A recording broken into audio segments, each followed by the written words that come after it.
Oke, Assalamualaikum warahmatullahi wabarakatuh. Waalaikumsalam warahmatullahi Warahmatullahi wabarakatuh. wabarakatuh. Waalaikumsalam. Alhamdulillah, alhamdulillahirabbil alamin, amma ba'du.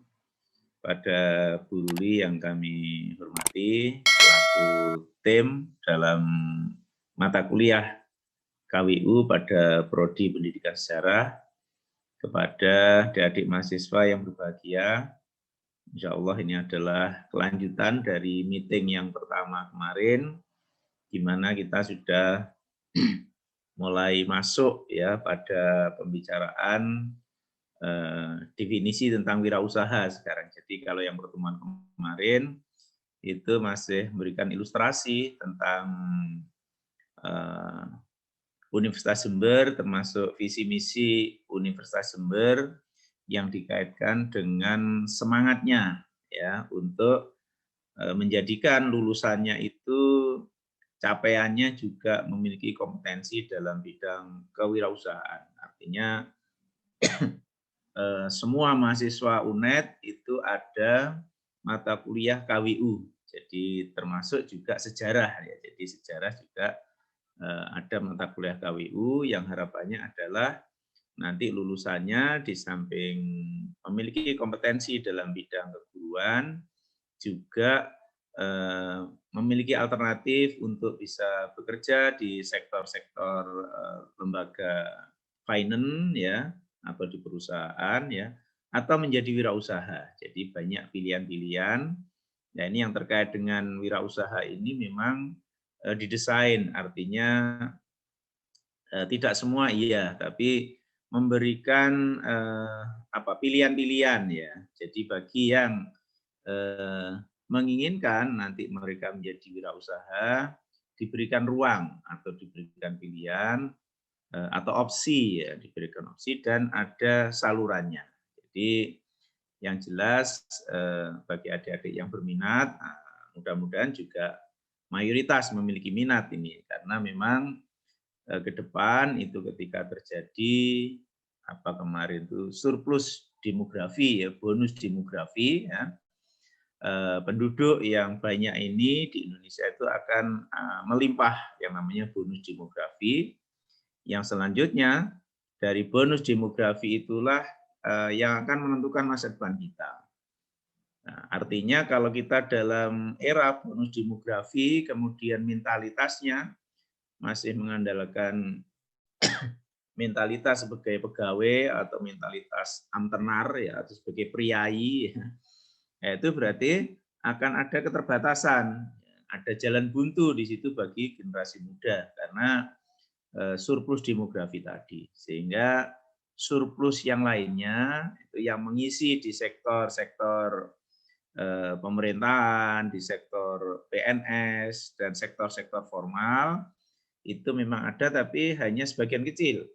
Nah, sebagian besarnya itu diharapkan bisa menjadi wirausaha. Dengan demikian, surplus demografi yang terjadi di Indonesia dalam dekade 5-10 tahun lagi ini akan menjadi berkah karena ketika penduduknya itu mayoritas berusaha, disitulah sebenarnya akan bisa menciptakan semacam multiplier effect.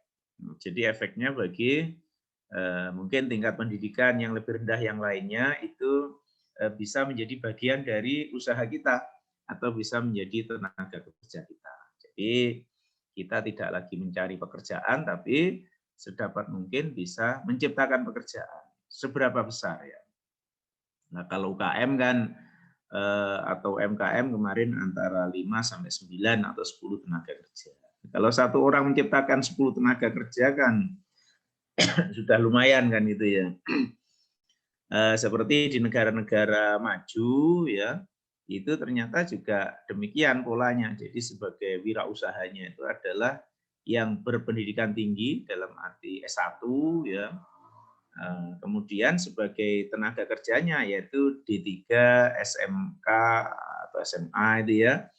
Nah, itu dilatih dengan pelatihan-pelatihan bersertifikat akhirnya menjadi bagian dari tenaga kerja kita. Itu ya, jadi harapannya ke depan seperti itu ya. Kemudian kita mencoba pada pertemuan kali ini yaitu membedah ya. Jadi sebenarnya entrepreneur itu apa atau wirausaha. Nanti mungkin akan sedikit berbeda dengan pengusaha ya. Jadi kalau pengusaha itu sudah orangnya ya, dan kalau pengusaha biasanya sudah mapan dan mereka tidak perlu berubah pun tidak apa-apa. Ya.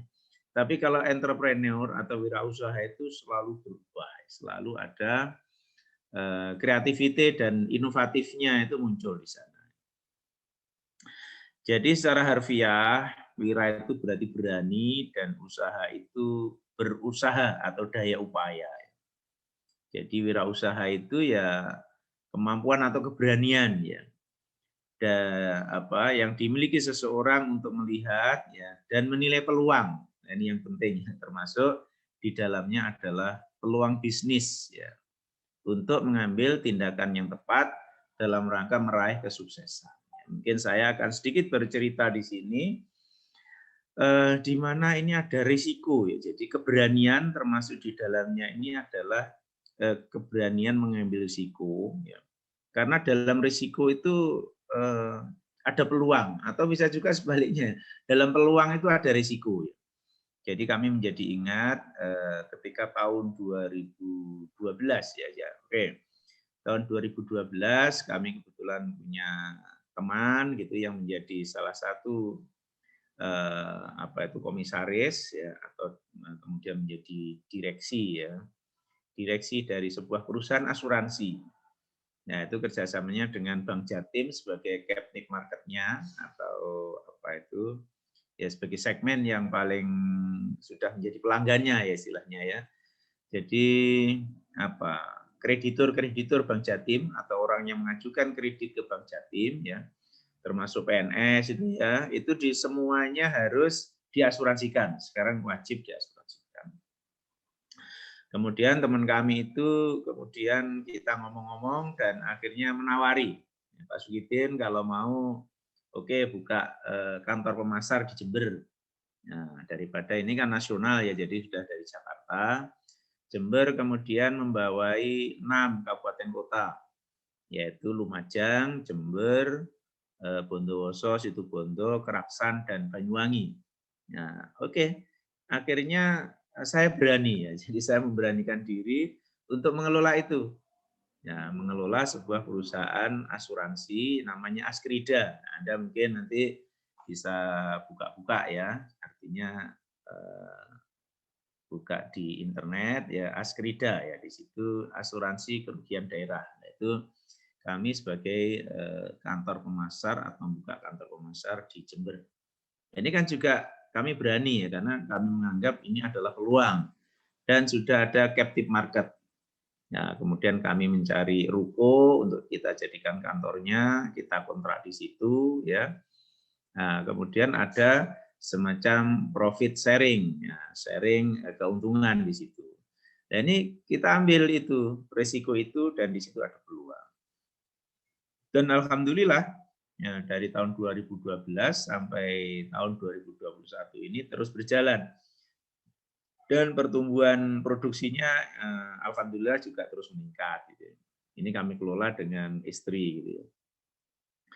Oke ya, ini adalah satu keberanian ya. Jadi kita meskipun itu menurut saya adalah bidang yang baru ya, tapi karena saya juga orang ekonomi dan istri juga orang ekonomi ya, sehingga itu kita jadikan peluang. Akhirnya kita sama-sama ambil itu, kita rekrutmen pegawai ya, 5 orang pada waktu itu ya. Nah, sampai sekarang alhamdulillah sudah jalan. Ini adalah salah satu bentuk ya wirausaha dalam bidang jasa ya yang kami ambil dan kami mengambil risiko dan kami tahu di situ ada peluang-peluang sehingga yang terjadi akhirnya mengambil risiko itu dalam arti juga bisa diminimalisir ya, risiko itu bagaimana kita kurangi ya, kemudian kita bikin aturan dan lain sebagainya. Ini ya, jadi tindakan-tindakan itu kita ambil dalam rangka kita untuk memperoleh peluang-peluang itu gitu loh ya. Jadi ini adalah pengertian dari wirausaha tadi. Nah ini jadi memang wirausaha itu atau entrepreneur ya itu harus bersedia dan mampu ya. Jadi mengembangkan ide ya atau penemuan baru ya sehingga menjadi sukses dalam berinovasi ya. Baru. Ya, jadi dalam berinovasi sekaligus menciptakan produk dan model bisnis baru.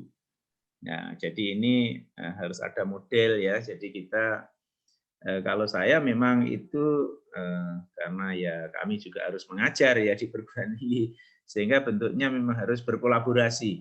Artinya ada kolaborasi atau ada kerjasama dengan pihak-pihak lain atau pihak ketiga. Jadi akan ada kemitraan. Tapi juga kita akan terus mengembangkan ide-ide itu. Nah, jadi ini yang baru-baru ini atau sudah kita rintis 1 tahun terakhir ini ya, kami kerjasama juga membuka kursus bahasa Inggris. Ya, kami kerjasama dengan EDIS English Course. Ya, jadi EDIS itu karena pemiliknya meninggal dunia, Pak Edinya, kemudian itu kita akuisisi. Ya, jadi kita ambil alih aset-asetnya semuanya, ya kemudian istilahnya kita beli ya. Dan selanjutnya kita kelola. Jadi alhamdulillah di depan rumah kami itu ada tanah, kemudian kami bikin ruko, ya, kemudian sekarang kami bikin kantor untuk EDIS English. Nah, itu kemudian kita kelola dan mulai sekarang sudah tahap pengembangan ide. Jadi terus kita buat ide, apalagi dalam era era pandemi ini, akhirnya ada kursus secara online dan lain sebagainya. Kita juga menerbitkan sertifikat-sertifikat TOEFL, ya TOEFL lokal maupun TOEFL dengan standar ITP. Ya. Jadi itu kita kembangkan ya. Jadi harus ada inovasi-inovasi, termasuk kita juga mencoba menjalin kerjasama dengan dinas-dinas pendidikan, ya nanti arahnya ke sekolah-sekolah. Juga akan kita adakan lomba-lomba atau pertemuan-pertemuan dengan orang tua dalam bentuk smart parenting. Ya. Jadi ada juga yang terjadi ya, orang tuanya juga ikut kursus. Ya. Jadi anaknya kursus, orang tuanya ikut kursus karena kursus privat ya, akhirnya orang tuanya ikut sebagai partner dari anaknya tadi. Nah, jadi macam-macam ya akhirnya di situ kita kreasi ya penemuan-penemuan kita, ide-ide baru kita ya. Nah, ini karena cetakan produk baru ini kan tidak harus produk dalam pengertian fisik ya. Jadi produk itu bisa dalam pengertian program. Jadi kami memang lebih kepada jasa. Jadi jasa-jasa pendidikan yang kemarin mungkin sudah saya sampaikan ya. Jadi saya punya jasa atau klinik pendidikan sehingga melayani penerbitan buku ya, penerbitan jurnal, pelatihan atau workshop bagi guru-guru untuk peningkatan kompetensinya. Itu kami lakukan karena itu memang sudah sesuai dengan bidang kita dan kami mendirikan yayasan namanya Yayasan Edukasi Mandiri. Ya, mungkin sekali waktu ya kalau sudah bisa offline ya adik-adik bisa berkunjung ke sini ya. Itu jadi itu ya model-model bisnis jasa yang kami kelola di sini. Jadi dengan demikian kita memang harapannya bisa memberikan ya sumbangan lah pada negeri ini gitu ya. Jadi dan dari situ akhirnya memunculkan ya kita merekrut tenaga-tenaga kerjanya. Nah, ini tenaga kerja juga kita rekrut dari mahasiswa-mahasiswa kita ya termasuk mahasiswa dari pendidikan ekonomi dan pendidikan bahasa Inggris sebagai instrukturnya. Jadi ini ya, jadi ada ide, kemudian ada inovasi, dan yang lebih penting lagi keberanian mengeksekusi. Ya, mungkin adik-adik ini mahasiswa bisa memulai ya, Anda bisa bergabung ya, join dengan temannya ya, atau join dengan orang yang sudah punya usaha gitu ya, Anda menawarkan diri ya. Silahkan Anda punya kemampuan dalam bidang apa. Jadi ini kami juga join dengan anak-anak ya ke masjid-masjid yang sederhana ya. Di Masjid FKIP itu sudah kita buat semacam channel YouTube-nya sehingga adik-adik tiap tiap Jumat itu kemudian memvideokan khotibnya sehingga kita buat channel YouTube-nya. Nah itu kita juga kerjasama dengan masjid-masjid lain, kemudian kita hargai ya, berapa ratus ribu gitu per pemuatan. Jadi kita sebagai tim kreatornya sekaligus yang mengedit dari hasil khotbah yang sudah dilaksanakan itu. Jadi ini kecil-kecilan itu ya. Jadi melatih adik-adik. Jadi selalu kita create ya. Jadi ya kan lumayan adik-adik ya dapat pendapatan 1 bulan 1 juta itu kan sudah bisa untuk makan 1 bulan juga ya. Kalau tempatnya sudah ngikut kami di musola ya di pondok ya, itu kan mereka sudah banyak terbantu. Artinya sudah tidak butuh kiriman dari orang tua dan rata-rata dapat beasiswa. Ada yang bidik misi, ya, ada beasiswa berprestasi dan sebagainya. Ini ya jadi mahasiswa juga kita latih seperti itu ya. Jadi mengembangkan ide-ide dan juga berinovasi. Ya, kalau perlu harus sukses berinovasi. Dan itu yang terpenting adalah mengeksekusi. Ya. Jadi mengeksekusi sebuah kegiatan ya, sehingga kegiatannya itu harapannya bisa jalan. Jadi kita harus berani mengambil risiko itu. Jadi kembali lagi di sini ya. Jadi apa itu yang disebut dengan kreatif inovatif tadi ya. Jadi kreatif inovatif itu ya mempunyai cara berpikir yang berbeda ya. Jadi yang unik. Jadi yang saya lakukan tadi meskipun tidak unik-unik amat ya, tapi kan sudah memiliki keunikan ya. Jadi artinya branding dari Edis tadi juga sudah cukup populer dan saya pikir sepanjang ada manusia orang pasti akan butuh bahasa. Apalagi sekarang eranya sudah era global, jadi bahasa itu menjadi alat untuk berkomunikasi. Teknologi juga alat berkomunikasi.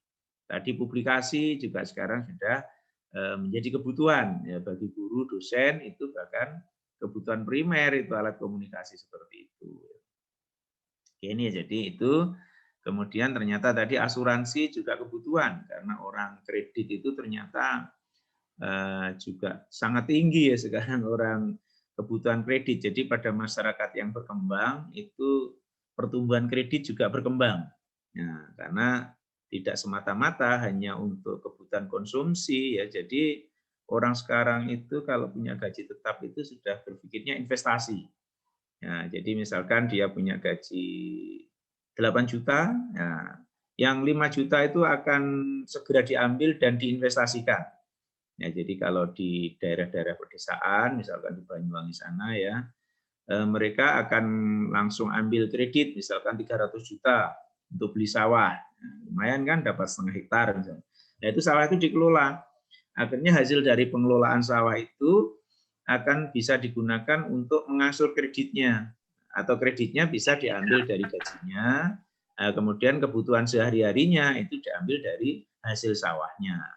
Ya, sehingga dalam jangka 5 tahun kreditnya lunas, dia sudah bisa beli sawah 0,5 hektar.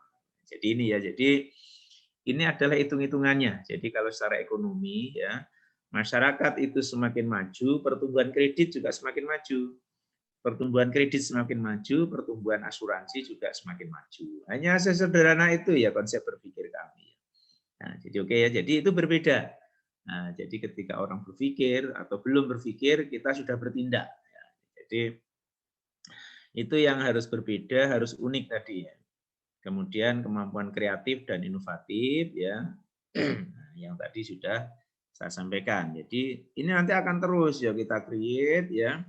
Tidak apa-apa, kita semakin banyak unit usaha, kita juga akan semakin baik dan nanti akan kita lihat mana yang betul-betul akan bisa tetap survive ya di masa yang akan datang. Jadi kita juga harus berpikir alternatif terjelek ya karena memang bisnis ini kan pasang surut ya seperti industri rumah tangga kos-kosan. Ketika mahasiswa sekarang kena pandemi, mahasiswa bisa belajar dari rumah masing-masing, ya industri rumah tangga kos-kosan juga menurun kan gitu ya. Ya ini jadi ini juga kebetulan kami juga punya kos-kosan juga gitu ya. Nah jadi itu ya. Jadi untuk kami arahnya ke sana. Jadi berpikir kreatif dan bertindak inovatif. Nah, seperti saya katakan kemarin, bahasanya ini entrepreneur itu di situ, berpikir kreatif, bertindak inovatif. Jadi kreatif itu pada ide-idenya ya. Kalau inovatif itu sudah pada actionnya, pada tindakannya. Ya. Oke. Kemudian kalau kreatif itu gambarannya seperti ini. Ya. Jadi kemampuan mengembangkan ide.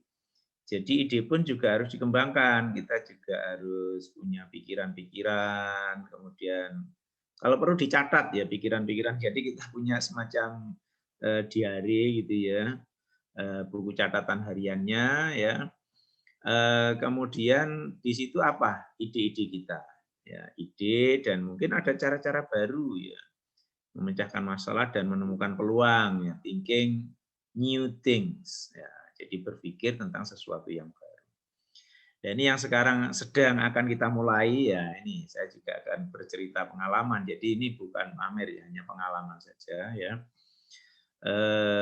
Jadi kebetulan kami kemarin ya, saya dasarnya yang pertama itu saya bermain tenis, kemudian kaki saya itu terkilir ya, akhirnya saya cari terapi gitu ya. Ya kemudian saya menemukan ya di Banyuwangi itu ada terapi ya dari Jepang kebetulan ya, itu namanya Tuina ya. Terapi dari Jepang dan kami ke situ kemudian diterapi dan ternyata banyak kemajuan.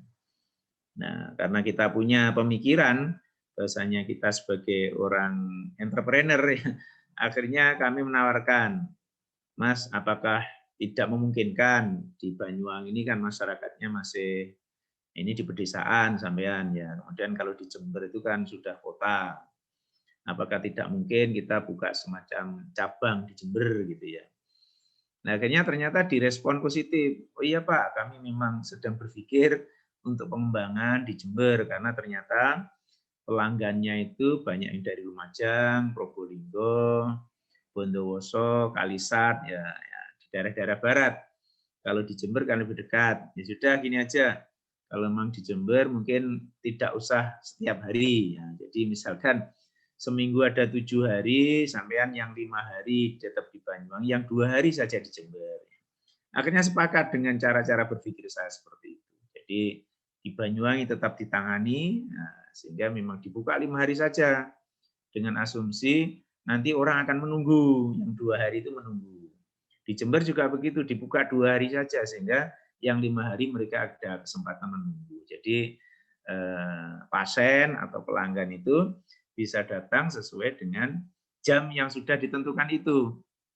Nah, ternyata mereka tertarik, sehingga ini akan kita eksekusi juga. Insya Allah mulai hari Senin ini sudah akan kita buka. Nah, sekarang kami sedang persiapan tempatnya.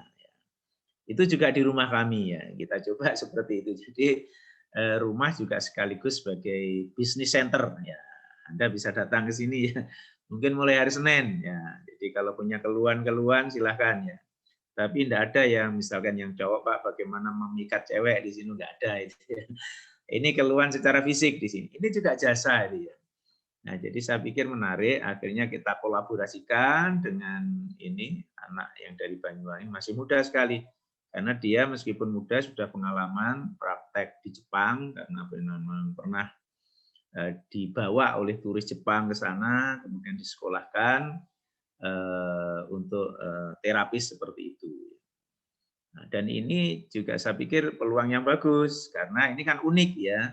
Jadi banyak orang, apalagi dalam situasi pandemi ini, orang menghindari rumah sakit dan cenderung untuk kembali ke herbal atau pengobatan-pengobatan tradisional. Jadi juga menyediakan pengobatan-pengobatan tradisional dalam bentuk serbuk ya. Ya, jadi ini kan ide ya. Jadi saya pikir itu sederhana ya, tapi ada keunikan di situ dan kami cenderung untuk memfasilitasi model-model kerjasama dan sambil belajar di situ. Sehingga yang terjadi kita memang tidak berada pada keterampilannya, ya, kecuali yang pendidikan tadi sesuai dengan profesi kami. Ya. Tapi kita pada manajerialnya, ya, nanti manajemennya adalah ada di kami. Jadi thinking new things, jadi selalu berpikir sesuatu yang baru. Oke ya, kemudian inovasinya ya penerapan tadi, terutama nanti pasti dalam pelaksanaannya, namanya bisnis ini ada masalah-masalah gitu ya. Mungkin seperti asuransi tadi ya. Jadi masalahnya ternyata loh ini kok sekarang banyak klaim, apalagi di era pandemi ini. Ternyata banyak guru-guru ya yang hutang ke bank kemudian meninggal dunia. Jadi sekarang ini di kabupaten itu tiap-tiap kabupaten rata-rata tiap bulan itu 2 sampai 5 orang meninggal dunia. Ya berarti kalau meninggal kan klaim ya, artinya kelanjutan kredit itu menjadi tanggung jawab asuransi.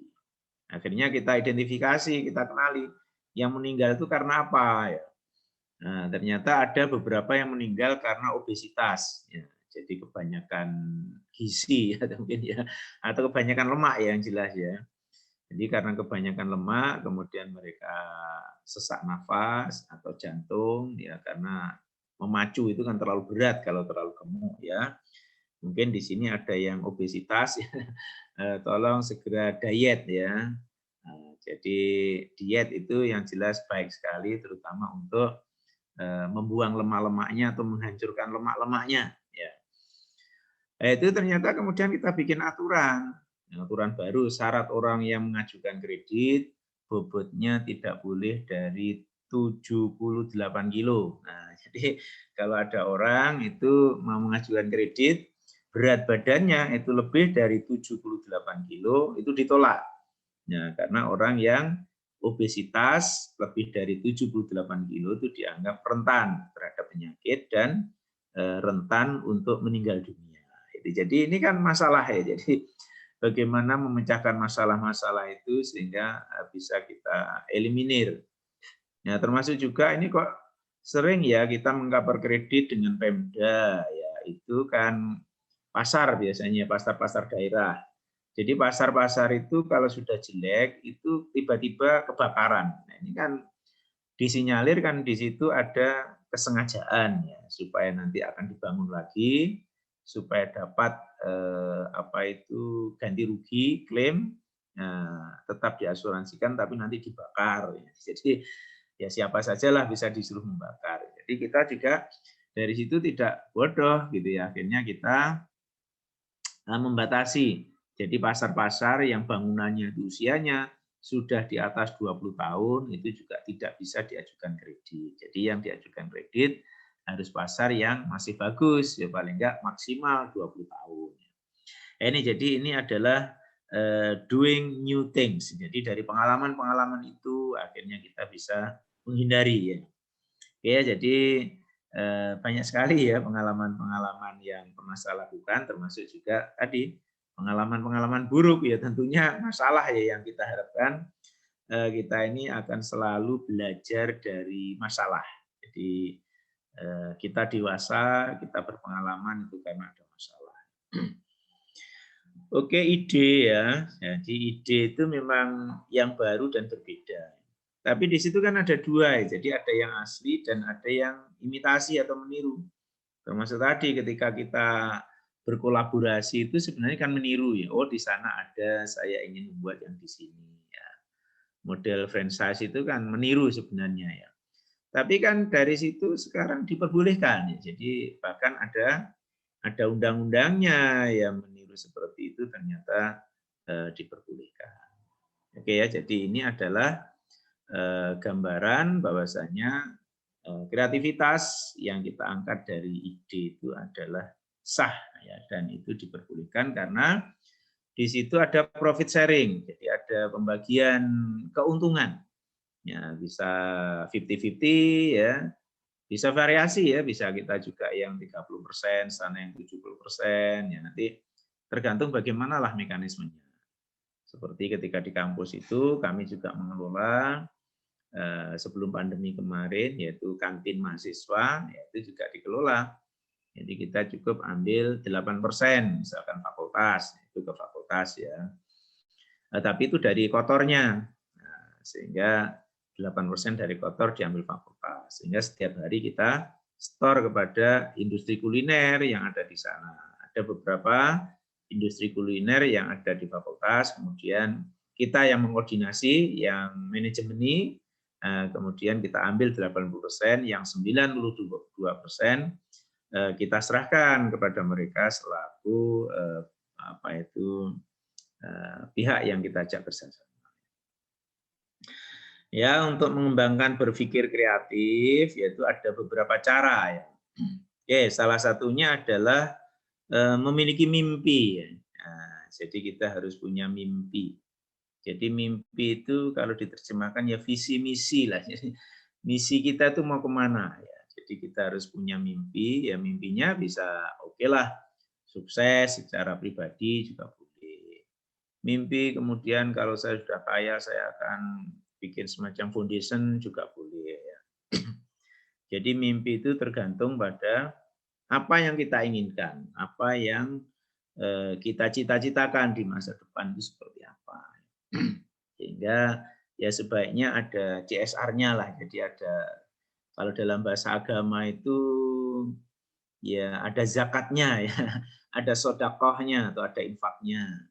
Seperti ini ya di masjid, kami kebetulan ketua takmir masjid ya. Tiap Jumat itu kita adakan program Jumat Berkah. Nah, jadi kita memberikan kesempatan ya kepada orang-orang atau masyarakat atau dosen-dosen di FKIP untuk sedekah. Nah, ini kan bagian dari mimpi kita ya. Jadi mimpi kita nanti ingin menjadi filantropi atau orang yang bersedekah, ahli sedekah itu dalam bahasa keilmuannya filantropi. Nah, seperti Pak Habibie, Pak Yusuf Kala, Pak Akbar Tanjung, itu kan sudah jadi filantropi. Filantropinya Indonesia, artinya mereka kaya, tapi mereka mensedekahkan, menginfakkan sebagian kekayaannya itu untuk kepentingan atau kemaslahatan umat. Tapi dikelola ya, jadi tidak amatiran ya, jadi sudah melalui foundation, jadi dikelola secara organisasi atau secara manajemen. Kemudian melatih diri untuk berpikir berbeda atau off of the box. Nah, yang penting saya pikir jadi kita harus berlatih berbeda dibandingkan dengan yang lainnya. Jadi berbeda itu bisa berbeda penuh secara novelty-nya ya atau keasliannya ya. Bisa berbeda itu dengan modifikasi. Ya, silakan nanti kita berbedanya pada aspek apanya, silakan berbeda. Jadi mungkin berbeda di daerah situ belum ada, ya itu kan berbeda. Ya. Jadi memang kita harus mencoba untuk berpikir tidak sesuai dengan tradisi. Jadi harus agak lompat pagar istilahnya. Jadi dengan demikian kita akan menjadi sukses karena orang akan, ini ada sesuatu yang baru, ini ada sesuatu yang berbeda, ini di sini belum ada. Itu kan menarik ya kalau berbeda. Kalau kita hanya sama ya akhirnya kita menjadi menjadi ritual saja atau business as usual. Jadi ya berlaku seperti biasanya sajalah. Jadi dengan demikian itu tidak akan dinamis, ya, tidak akan melahirkan ledakan-ledakan atau respon masyarakat yang cukup menggembirakan. Kemudian memiliki waktu untuk berpikir, ya. Biasakan sering berdiskusi, ya. Jadi kita ketemu dengan siapapun itu berdiskusi tentang kewirausahaan tadi. Jadi siapa tahu dari situ muncul ide-ide baru atau muncul kreativitas baru yang bisa kita koneksikan gitu ya. Nah ini jadi pengalaman apa yang saya lakukan ini juga berangkatnya hanya dari ketemu orang ya. Jadi omong-omong ketemu orang, kemudian diskusi ya, kemudian melahirkan ide ya, melahirkan ide-ide kreatif di situ. Ya, dengan demikian yang kita lakukan itu sebenarnya adalah kita menduplikasi dari pengalaman-pengalaman yang ada di luar sana. Jadi akan kita bawa ke sini ya. Nah, kemudian di daerah kita itu merupakan hal yang baru. Kan banyak ya ide-ide baru seperti itu. Apabila kita berhasil ya menemukan sesuatu yang baru, yang orisinil ya, yang memiliki nilai novelty ya, keaslian yang tinggi, nah itulah yang akan mendapatkan respon dari masyarakat. Dan itu akan kita uji coba ya. Jadi Jadi namanya uji coba ya bisa berhasil, bisa gagal, ya itu biasa. Gagal itu mungkin ya oke lah akan kita anggap investasi. Jadi gagal itu adalah investasi, sehingga jangan menjadikan itu frustasi. Justru akan menjadikan itu sumber inspirasi, sumber motivasi, ya. Dan kita akan berusaha untuk menghindari itu. Nah, jadi kalau kita sudah jatuh di lubang itu, nah tentunya kita tidak akan jatuh pada lubang yang sama lebih dari satu kali kan. Jadi secara psikologis kita akan menghindari lubang itu. Jadi inilah pentingnya kemudian terus belajar. Nah, jadi jangan sampai berhenti belajar, terus belajar dan terus berubah. Nah, ini jadi saya pikir ini yang penting terkait dengan daya kreativitas atau inovasi. Nah, kalau kita bicara inovasi tadi ya, jadi ini adalah proses mengubah ide baru menjadi sesuatu yang baru dan berguna. Jadi sudah idenya baru, kemudian menjadi baru dan berguna. Ya, bisa dari kalau barang itu dari packagingnya ya, atau kalau jasa itu dari sisi pelayanannya atau dari sisi metodenya, ya kan? Jadi seperti di kursus bahasa Inggris EDIS tadi, di sini kita coba kembangkan metode pembelajarannya. Nah, jadi metode pembelajarannya harus kita ubah dari metode yang tradisional, yaitu yang terpusat ke guru, menjadi metode yang terpusat pada siswanya. Jadi siswa yang diminta banyak beraktivitas di situ.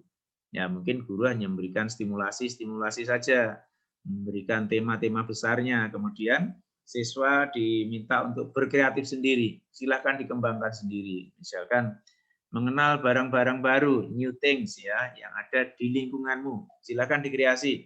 Barang-barang baru itu apa saja? Nah, satu disuruh menyebutkan. Kemudian setelah menyebutkan kegunaan barang itu apa, ya, disuruh meng-create sendiri, terus di-create. Jadi ini adalah model-model pembelajaran yang akan kita kembangkan ya. Nah, sehingga dari situ akhirnya betul-betul ada garansi, ada jaminan bahwasanya lulusan dari program kursus bahasa Inggris kita itu memang memiliki keterampilan ya berbicara, keterampilan menyampaikan ide atau gagasannya, keterampilan menulis ya, atau bahkan keterampilan listening-nya ketika bertutur dengan native itu menjadi terbiasa. Maka dari itu kami juga ada native speaker-nya di sini. Nah, kalau adik-adik ini kursus, ya monggo nanti akan kita akomodasi juga ya. Oke, jadi itu yang terjadi ya. Kemudian kursus bahasa Inggris kami juga akan kita kembangkan nanti menjadi semacam apa itu camp ya, English camp. Jadi anak-anak rencana saya itu mahasiswa yang masih semester 1, semester 2 itu di camp di sini. Nah, jadi tidak pulang gitu ya. Jadi mereka ya kuliah, setelah kuliah mereka langsung di sini belajar bahasa Inggris lagi. Kuliah ke sini belajar bahasa Inggris lagi. Jadi sudah English everyday-nya itu muncul. Jadi sehari-hari memang mereka kita latih bahasa Inggris. Jadi asrama itu rencana kami akan kita jadikan English camp. Ya, seperti kayak di Kediri itu ya. Ya, jadi kampung Inggris kalau di Kediri. Jadi karena kita belum jadi kampung ya jadi English camp lah gitu. Jadi bukan camp penyiksaan atau pengungsian, tapi Anda diungsikan di situ untuk belajar ya, terutama belajar bahasa Indonesia dan juga belajar agama. Ya, ini akan kita kembangkan lagi. Jadi terus punya program begitu ya. Jadi insya Allah ini akan terus kami kembangkan seperti itu. Ada program kita eksekusi, program kita eksekusi seperti itu. Dan ini adalah ciri-ciri entrepreneur tadi. Nah, saya ingin mengajari ya anak-anak muda, adik-adik mahasiswa untuk memiliki jiwa entrepreneurship. Ya, jadi selalu mengembangkan ide-ide baru, ya gagasan-gagasan baru yang kreatif dan kemudian bertindak secara inovatif. Artinya sambil bertindak, sambil kita mencari sesuatu yang baru. Akan terus berproses seperti ya. Jadi mengubah ide menjadi peluang ya, gagasan-gagasan yang selanjutnya gagasan-gagasan itu ya dalam bahasa ekonomi bisa dijual ya, bisa dilempar ke pasar. Nanti mungkin dalam waktu dekat Anda akan saya share ya tentang yang terapi tadi. Nanti mungkin punya grup sendiri nih ya. Ini nanti tolong ketua kelasnya bikin grup sendiri, kita jadikan sarana komunikasi. Ya, termasuk kalau ada artikel-artikel atau materi-materi nanti kita bisa share melalui grup itu. Ya. Oke, ketua kelasnya ada di sini ya. Halo, Rama, ada Rama? Iya, Bapak. Oh, mendengar suara saya ya. Terdengar, Bapak. Ketua kelasnya siapa sini? Nggih Rama niku, Pak. Oh, Rama. Nggih. Oke, nanti dibuat grup ya. Nanti akan kita coba. Mudah-mudahan ini tengah semester atau setelah hari raya ini sudah ada pertemuan secara offline ya. Jadi bisa lebih gayeng lagi ya. Jadi pertemuannya tidak harus di kampus, mungkin juga kami punya kelas di rumah ya. Jadi biar sambil berkunjung ke sini ya, biar rame-rame. Ini bahkan ada ide dari mahasiswa, Pak, bagaimana kalau kita bikin kafe, Pak? Oh, masih saya renungkan, ini agak ribet juga. Tapi kafenya kafe yang sederhana dulu, oke lah. Ya. Jadi ini juga akan kita eksekusi, tapi masih saya pikirkan dulu kira-kira yang ada nilai kebaruannya di mana. Jadi sama-sama kafe tapi berbeda gitu loh ya, itu seperti apa. Ini masih saya pikirkan. Biasanya memang ide-ide itu tidak harus dari kami ya, dari mahasiswa juga bisa. Mungkin dengan diskusi dengan adik-adik ini juga bisa muncul ide baru gitu loh ya. Jangan dikira dari sejarah ini juga dengan mempelajari masa lalu itu kemudian direfleksikan bisa menjadi masa sekarang dan masa depan gitu ya. Ya, jadi itu ya. Jadi ini akan terus kita kembangkan. Mungkin kalau Anda ingin sambil kerja ya bisa juga ikut gabung ya. Jadi sesuatu yang baru dan berbeda ya.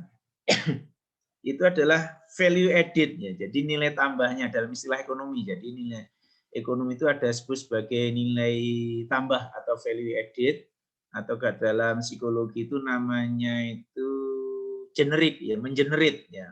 Itu nilai tambah itu di sana ya. Yang menjadi sumber berkeunggulan untuk dijadikan peluang. Nah, jadi ada sumber peluang. Jadi kebetulan saya juga membina ini ya, apa itu XTKW ya. Jadi kebetulan saya asli Banyuwangi, di Banyuwangi juga sebagai petani di sana ya. Dan kebetulan banyak teman-teman itu yang sebagai XTKW. Ya, jadi XTKW itu kemudian ingin berusaha, kami sudah pulang Mas, jadi ingin berusaha di sini, terutama yang perempuan ya ibu-ibu itu. Kemudian tolong disambungkan, ya akhirnya kami komunikasikan dengan dinas koperasi, termasuk kami juga punya mahasiswa S2, saya minta untuk mendampingi itu, sekaligus sebagai tema tesis. Dan alhamdulillah tesisnya juga sudah lulus, ya. Dan kemudian ternyata ini menjadi peluang baru. Jadi di sana sudah punya counter dia ya. Ya mungkin oke, sebentar saya tunjukkan. Kebetulan dia kemarin ke sini ya.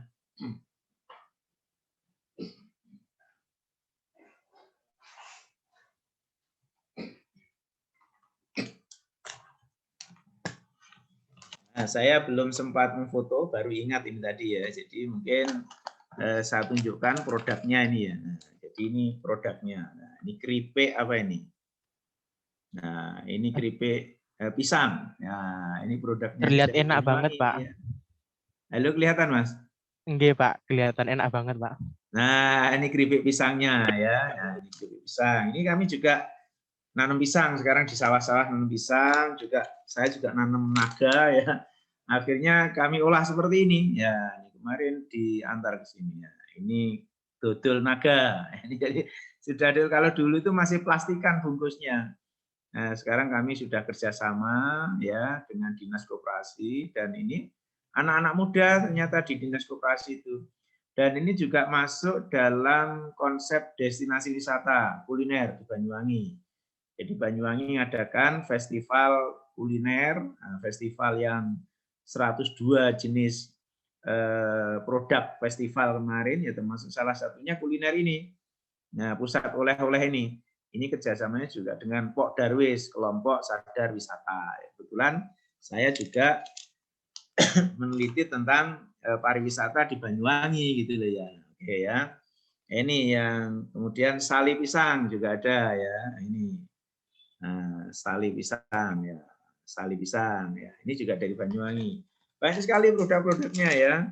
Nah, kemudian ada keripik pisang, Sali Pisang, betul nagar di pisang. Jadi masih banyak, ada keripik jagung, kemudian juga sali-sali yang lainnya juga ada ya. Oke ya, jadi ini sebagai gambaran bahwasanya apapun bisa dikreasi gitu ya ternyata. Jadi sehingga kalau kemarin ada pertanyaan, kami dari sejarah Pak, ini hanya lulusan-lulusan SMA ya, jadi tidak pernah kuliah. Dan kemudian ke luar negeri juga sebagai ibu rumah tangga. Nah, ternyata kok ibu rumah tangga apa itu sebagai PRT ya, pembantu rumah tangga. Tapi setelah pulang kita latih, kemudian kita beri cara-cara pengolahannya dengan mendatangkan ahlinya tentunya ya, bekerjasama dengan Dinas Koperasi dan UKM, dan ternyata jalan, terutama karena memang Banyuwangi sedang jadi 10 daerah kota dan kabupaten kota yang dijadikan destinasi wisata oleh Kementerian Pariwisata dan Ekonomi Kreatif ya. Ini yang saya sebut dengan value added ya. Jadi dengan dikemas kemasan tertentu ya ternyata bisa menambah nilai yang itu menjadi sumber berkeunggulannya. Ini kan bisa dijadikan oleh-oleh ya dan bisa di packing ya kemudian dikirim. Sekarang kalau mau mengirim kan tidak harus bisa lewat jasa kan, kita kirim ke sana. Jadi kebetulan saya kemarin ke Malang ya, kemudian saya menelpon teman, ternyata tidak bisa menemui. Mohon maaf Mas, saya tidak bisa menemui karena sekarang sedang ada di Jakarta. Jangan khawatir, 15 menit lagi akan ada paket kiriman ke jenengan. Sekarang posisi di mana tolong di Sherlock. Ternyata dia sudah menelpon ya belanja secara online di pusat oleh-oleh di Malang. Jarak 15 menit kemudian sudah dikirim ke UM. Nah, jadi kebetulan kami kemarin uji di UM, uji pasca di UM.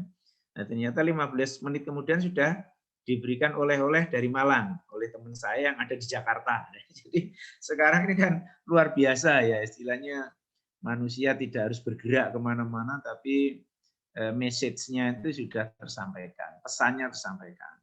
Mereka beli juga secara online, jadi sudah langsung seperti itu. Jadi ini kan dunia Anda ya, sekarang semuanya sudah seperti e-commerce ya. Jadi dan itu yang diminati mahasiswa saat ini. Cuma keterbatasan uangnya saja ya. Jadi nanti ada istilah tangible dan intangible ya, nanti bagaimana kita bisa menebalkan tangible-nya itu ya, nanti akan saya jelaskan. Ya, jadi ini yang penting ya di sini, value added. Jadi saya kira Anda tidak perlu memproduksi mungkin ya, tinggal packing-nya saja. Ya, jadi bergerak dalam bidang packing seperti ini juga nilai apa istilahnya itu, nilai royaltinya juga sudah tinggi. Artinya sudah bisa menaikkan value added. Dulu sebelum dikemas mungkin harganya 1.000. Setelah dikemas, biaya kemas kita hitung yang 500, kita ambil untung 500, menjadi 2.000. Nah, jadi kita mengambil space, keuntungan yang 500 tadi. Kan sudah lumayan ya, jadi kita tidak usah memproduksi, kita packing saja, sudah keuntungan 500. Atau mungkin kita bergerak di bidang pemasaran ya, sekarang itu semua produk sudah ada, ini produknya sudah melimpah ya, tapi dia tinggal kesulitan pemasaran. Nah, silakan kalau Anda bergerak di bidang pemasaran, Anda mengambil ini, kemudian Anda pasarkan. Atau mungkin barang tetap di lokasi, silakan nanti kalau sudah laku, tinggal Anda kirim notifikasi ke pihak pengelolanya ini, kemudian tinggal kirim ke alamat itu, sehingga Anda hanya jasa saja, jasa pemasaran, dan tinggal melempar-lempar informasi saja. Nah, negara-negara Singapura itu kan begitu ya, hanya lempar-lempar informasi, ternyata Singapura itu menjadi negara kaya itu ya, negara tidak punya tentara, tapi tidak pernah dijajah. karena orang semuanya berkepentingan terhadap Singapura. Jadi menjadi nggak tega menganeksasi Singapura, mau menjajah Singapura nanti malah rugi gitu ya. Atau banyak diperangi negara lain karena mereka sama-sama punya kepentingan di sana. Oke, itu ya, saya pikir menarik hal seperti itu ya. Oke ya, entrepreneur itu juga harus percaya diri. Nah, ini yang sekarang ini apa ya, agak mengendor ini, agak memudar ya. Jadi rasa percaya diri ini padahal yang nomor satu saya pikir ya. Jadi penuh keyakinan, optimis. Ya kalau orang optimis itu bangunnya kan pasti pagi hari gitu ya. Jadi tanda-tandanya orang optimis itu kalau bangunnya subuh itu optimis gitu, sudahlah maksimal subuh ya. Jadi kalau subuh tidur lagi, nah itu sudah tidak optimis itu berarti. Jadi temannya setan itu sudah ya. Jadi Allah pun kan sudah mengingatkan ya, Rasul juga sudah mengingatkan ya. Jangan tidur di pagi hari. Kalau perlu pagi hari itu fantasiru fil ard. Jadi bertebaranlah. Jadi istilahnya berlarilah kan itu ya. Jadi fantasiru fil ard itu seperti itu. Nah, jadi dengan demikian orang optimis itu orang yang tidak tidur pagi gitu aja lah jawabannya. Nah, jadi oke ya, kemudian berkomitmen, disiplin, bertanggung jawab. Ya, jadi memang orang bisnis itu tidak boleh ada unsur penipuan. Ya, jadi harus bertanggung jawab, disiplin ya. Jangan sampai molor waktu. Ya pokoknya harus tidak menipu lah. Jadi kalau janjinya jam 7 ya jam 7. Jadi ini yang akan kalau bisa jadi habituasi ya. Jadi kebiasaan orang itu kan terus percaya. Jadi tumbuhnya kepercayaan itu ya karena ini. Karena orang punya komitmen, orang disiplin, dan kemudian orang bertanggung jawab. Oke, jadi kami, ya ini yang saya katakan pernah sedang kerjasama ini dengan orang Jepang ini ya. Terapi itu juga begitu ya. Jadi dia janji jam 4. Nah, itu ternyata jam 4 kurang 10 itu sudah datang. Saya pikir janji jam 4 itu datangnya nanti jam 5 atau jam lepas maghrib gitu ya. Nah, ternyata jam 4 kurang 10 sudah datang. Wah, luar biasa ini gitu ya. Ya, kemudian juga selanjutnya kita mempersiapkan apa, dia mempersiapkan apa. Dia selalu mengupdate ya. Oke Pak, saya sudah siap ini. Ini Pak flyernya, ini Pak brosurnya, ini Pak desain tentang bannernya. Jadi sudah diupdate terus ya. Ya, jadi itu yang saya maksud dia berkomitmen terhadap pekerjaan itu. Ya, dan disiplin dari sisi waktu dia betul-betul meskipun sibuk ya ternyata juga bisa masih menyempatkan diri karena sudah janji tadi. Maka dari itu kemudian ada adagium ya, serahkan pekerjaan itu pada orang yang sibuk ya, niscaya akan selesai katanya begitu. Jadi kalau pekerjaan itu diserahkan pada orang yang nggak sibuk malah nggak selesai karena mereka akan menunda-nunda waktu. Oke ya gambarannya seperti itu ya. Jadi adagiumnya seperti itu. Oke, kemudian, nah ini memiliki motif berprestasi atau need achievement katanya apa itu ahli-ahli psikologi ya, need achievement teorinya Maslow seperti itu. Oke, atau ini ya orientasinya itu orientasi futuristik, jadi tidak hanya orientasi pada saat ini ya, tapi orientasinya itu ke depan. Nah, sehingga tadi istilahnya pada investasi tadi ya. Jadi bisnis itu tidak hanya orientasi sekarang, tapi orientasi ke depan. Saya ini ya kursus bahasa Inggris ini ya awal-awalnya juga tidak ada orang masuk. Apa itu? Jadi mengenalkan dulu mungkin ya, oh di situ ada Edis. Orang pertama-tama juga hanya tanya-tanya. Ya. Kemudian orang mulai apa itu? Mulai ada motivasi. Ya, ini kan bertahap ya. Ternyata setelah saya paham itu bertahap. Nah sekarang sudah yang datang itu sudah mengambil keputusan. Ya, jadi kalau orang sudah mulai menawar, itu sudah mulai akan mengambil keputusan. Jadi di sini juga kita harus main diskon. Nah, ternyata mereka juga minta diskon itu ya. Ini ada kursus Bu 900.000 enggak ada diskon dan akhirnya kita buat ya sudah diskon 150, 200 lah. Nah, jadi masih ditawar lagi. Oke, jadi kita ikuti aja lah. Jadi dari 900 akhirnya menjadi 700.000. Enggak apa-apa. Ya, jadi kita punya standar BEP istilahnya ya, break even point. Jadi asalkan kita bisa jalan dulu. Nah, ini akan terus seperti itu ya. Jadi futuristik bahasanya kita di awal itu pengenalan, kemudian sampai 3-4 bulan itu masih kerja bakti ya. Jadi mungkin keuntungan itu baru kita peroleh tahun kedua. Nah, ini jadi kalau orang motifnya berprestasi, kita akan membangun trust dulu ya, membangun kepercayaan publik dulu, terus meningkatkan kualitasnya, pelayanannya, ya, jaminan lulusannya. Nah, ini futuristik akan ke sana. Nanti akan kita lihat lulusannya di mana ya, sudah diterima di mana, akan kita tracer juga itu. Karena kita berpikir futuristik. Nah, jadi kita nanti juga akan bisa menentukan orientasi kita ke depan itu berarti yang seperti apa. Kemudian inisiatif berarti aktif, ya, cekatan dalam bertindak. Nah, jadi tidak menunda-nunda waktu. Jadi cekatan, jadi langsung kalau perlu itu responsif ya, responsif atau reflektif. Nah, jadi kita langsung merespon. Demikian pula ketika kita apa ya, kalau kita sudah jadi wirausaha itu biasanya secara responsif akan muncul ide. Kalau ada ini nanti akan ada ide ini gitu ya. Jadi mungkin saya pernah cerita bagaimana Dahlan Iskan itu sebagai pemilik grup Jawa Pos itu awalnya juga wartawan. Kemudian mereka beli konter ya di pinggir-pinggir jalan itu ya. Kemudian akhirnya mereka ikut apa itu memiliki saham di Jawa Pos. Akhirnya dalam jangka panjang dia memiliki saham mayoritas Jawa Pos. Akhirnya semua sahamnya dimiliki oleh dia. Nah, ketika industri koran sudah jalan, dia berpikir, wah ini kertas ini kok tiap hari kita butuh kertas banyak. Nah, akhirnya dia bikin pabrik kertas sendiri. Ya. Ini jadi ini cekatan dalam bertindak seperti itu. Dia bikin pabrik kertas sendiri. Akhirnya Jawa Pos bikin kantor sendiri, bikin kantor yang besar supaya lebih terkenal. Ternyata kantor itu hanya dipakai yang satu lantai. Di Jawa Pos Graha Pena itu kan kantornya 21 lantai. Nah itu ternyata Jawa Pos itu hanya menggunakan lantai 4. Nah sehingga yang 20 lantai yang lain itu digunakan oleh kantor-kantor yang lain, tenor-tenor yang lain atau orang-orang yang nyewa di kantor itu. Nah sudah nyewanya dihitung meteran gitu aja ya. 1 meter 1 tahun berapa.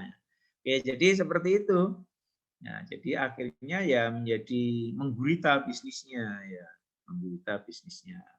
Kemudian di depannya itu juga dibuat gedung lagi, bawahnya itu parkiran, di atasnya menjadi gedungnya itu untuk basket itu ya, untuk event-event basket, mungkin badminton, voli dan sebagainya, itu olahraga. Karena anaknya itu suka olahraga ya, yang Ananda itu ya. Oke, jadi nampaknya seperti itu ya yang dilakukan oleh pengusaha-pengusaha yang sudah menggurita. Ya. Jadi mereka cekatan dan cepat di dalam melakukan tindakan-tindakan. Ya. Oke, yang berikutnya adalah memiliki jiwa kepemimpinan, leadership. Nah, mau tidak mau leadership ini juga harus dimiliki, karena leadership itu akan tahu kapan mereka memotivasi ya, kapan mereka akan marah ya. Marah juga penting nih ya. Jadi marah itu juga bagian dari leadership, karena supaya mereka itu apa? Mereka itu bekerja penuh motivasi, terkadang tidak cukup dimotivasi, tapi harus dimarahi. Nah, sekali lagi Dahlan Iskan itu punya manajemen, yaitu manajemen kekhawatiran. Ya seperti Murdoch gitu ya. Murdoch itu kan wartawan Inggris yang juga akhirnya punya industri media massa, yaitu menerapkan manajemennya itu ya manajemen kekhawatiran. Ya, jadi manajemen kekhawatiran itu ya orang diciptakan cemas. Nah, nanti kalau saya tidak disiplin saya akan kena penalti. Ya, jadi hanya seperti itu ya. Jadi supaya orang itu tetap cemas dan akhirnya mereka termotivasi kerja itu karena kecemasannya tadi. Dan ternyata itu bisa meningkatkan motivasi kerja dia. Jawa Pos itu maju itu juga karena itu salah satunya diciptakan manajemen kecemasan oleh Pak Dahlan Iskan. Jadi orang akhirnya harus disiplin, harus bertanggung jawab. Jadi kalau itu kesalahan, ya kesalahanmu, berarti kamu harus mendapatkan hukuman, gitu aja ya. Kepemimpinan begitu ya, jadi harus tampil beda, dapat dipercaya, kemudian tangguh dalam bertindak. Jadi harus berani bertindak ya. Jadi termasuk salah satunya adalah bertindak untuk marah, bertindak untuk memberikan punishment, hukuman ya. Nah, kalau perlu juga dikeluarkan dari perusahaan kita daripada mereka jadi virus ya. Nah, jadi lebih baik dikeluarkan. Ternyata Javos demikian manajemennya. Sehingga Javos bisa bangkit itu karena memang diciptakan manajemen kekhawatiran itu, dan yang kedua mereka akan mengapresiasi yang berprestasi. Jadi yang baik itu karirnya ditingkatkan, kemudian bahkan diberi kesempatan untuk meliput di luar negeri. Nah, itu ada mahasiswa FKIP dulu jurusan PLS ya. Itu yang sekarang sedang di Amerika ya, karena memang mereka berprestasi ketika menjadi wartawan. Nah, ini berani mengambil risiko ya, dalam arti ya tetap penuh perhitungan dan menyukai tantangan. Nah, ini yang saya katakan tadi, saya pun juga bukan berarti sukses terus ya.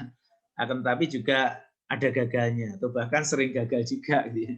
Jadi usaha gagal, bangkit lagi gagal, mungkin usaha yang lain. Jadi sampai seperti itu. Jadi sekarang sudah biasalah kalau menghadapi kegagalan. Tapi kita akan penuh perhitungan ya, dan menyukai tantangan. Jadi tantangan-tantangan baru ini ya kita modali dulu ya. Seperti terapi ini kami juga belum menjamin nanti kalau responnya bagus ya. Tapi kan kami harus optimis kan gitu ya. Optimis ya, apalagi sekarang di masa pandemi. Bagaimana kita caranya? Oke, tetap kita terapkan protokol kesehatan mungkin seperti itu.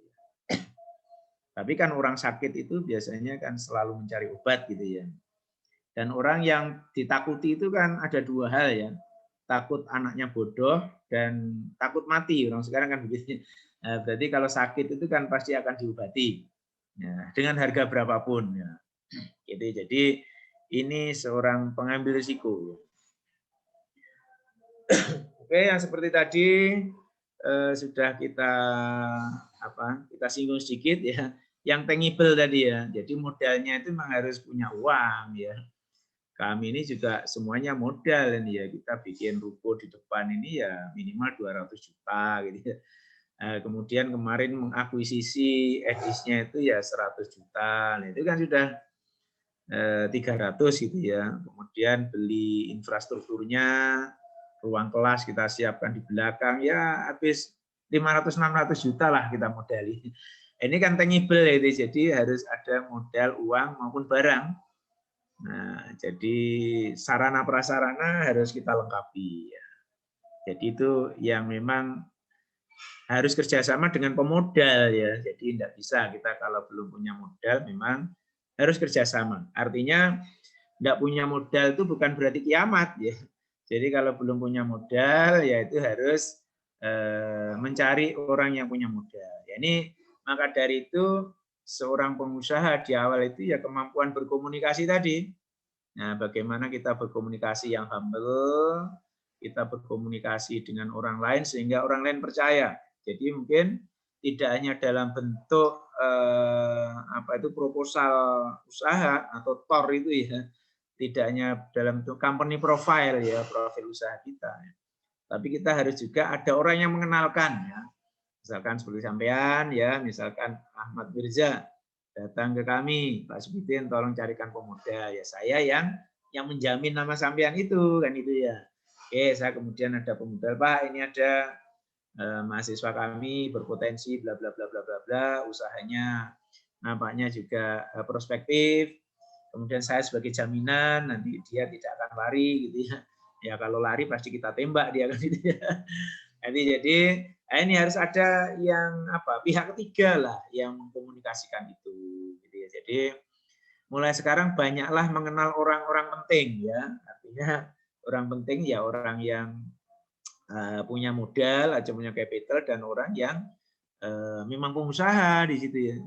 Kan bisa juga ya orang investor itu bukan pengusaha ya, karena dia memang terlahir sudah kaya ya. Jadi lahirnya benar ya. kita ini mungkin lahir ini sudah tidak benar ya. Artinya kita tidak lahir dari anak presiden atau anak raja kan enggak itu ya. Jadi ini ya. Tapi bukan berarti harus disesali ya. Jadi ini justru menjadikan sumber motivasi kita. Ya. Kemudian ini kita punya ini ya intangible ini, tidak berwujud, yang namanya intelektual. Jadi mahal ya, bisnis Anda itu mahal. Artinya modal Anda sebagai intelektual ini sudah mahal. Ya, ini juga pengalaman ya. Jadi pengalaman saya kebetulan asli Banyuwangi, ya, sehingga nama saya di Banyuwangi ini tetap dikenal sama orang ya, karena ada rumah juga di Banyuwangi gitu ya. Nah, sehingga yang terjadi banyak tadi yang saya katakan TKW tadi ya, TKW itu berangkat ke luar negeri, ternyata dia enggak mau nomor rekening suaminya. Jadi nomor rekeningnya ya atas nama Pak Sukidin. Nah, jadi nanti saya kirim uang bulanannya untuk anak-anak saya itu tidak ke suami saya, tidak ke keluarga saya, tapi ke Pak Sukidin. Nah, akhirnya dikirimnya ke saya. Ada beberapa ibu-ibu itu dikirim ke saya. Terutama yang anaknya kuliah di Jember. Nah, yang anaknya kuliah di Jember, akhirnya uangnya dititipkan saya. Jadi sudah Pak, ini untuk biaya kuliah anak saya selama anak saya kuliah di Jember. Pokoknya Pak titipkan sampai. Nanti baru anak kuliah saya lulus, nanti uang itu tinggal berapa akan saya ambil. Nah, kalau ibu-ibu banyak, ada 5-6 ibu-ibu dititipkan ke saya, nah itu kan bisa ratusan juta ya. Dan mereka tidak tanya bunganya berapa. Nah, kayaknya uangnya ratusan juta itu tak belikan sawah gitu ya. Nah, tak belikan sawah di Banyuwangi. Akhirnya anak-anak itu biaya bulannya dari gaji saya. Ini uang bulananmu berapa? Misalkan 2 jutaan, ya sudahlah. Dari gaji saya dan pendapatan-pendapatan lainnya, yang penting saya belikan sawah dulu. Jarak 4-5 tahun anaknya lulus, ya saya punya sawah, anak-anak ini lulus semua. Jadi seperti anak-anak asuh saya. Jadi ini gambarannya ternyata trust itu bisa dijadikan apa ya, modal bisnis juga gitu ya. Iya kan? Ya, dari situ. Jadi ini adalah contoh, nggak tahu nakal atau tidak, tapi yang jelas mereka berterima kasih kepada saya. Nah, itu ya. Jadi ini gambarannya apabila kita punya intelektual juga begitu ya. Itu yang pertama, trust itu ya. Yang kedua itu apa ya? Nanti bisnisnya itu harus berbasis intelektual juga. Seperti kemarin saya sampaikan, harus berbasis ilmu pengetahuan. Ya. Jadi seperti tadi ya, di packaging tadi sudah berbasis pengetahuan. Mungkin Anda bisnisnya di pemasarannya, yang pemasaran digitalnya. Nah, itu sudah berbasis pengetahuan. Jadi silakan. Ya, jadi kita harus mengambil peran-peran inteleknya di sana. Jadi jangan ikut-ikutan bisnisnya orang-orang yang hanya subsisten seperti yang saya ceritakan kemarin. Ya.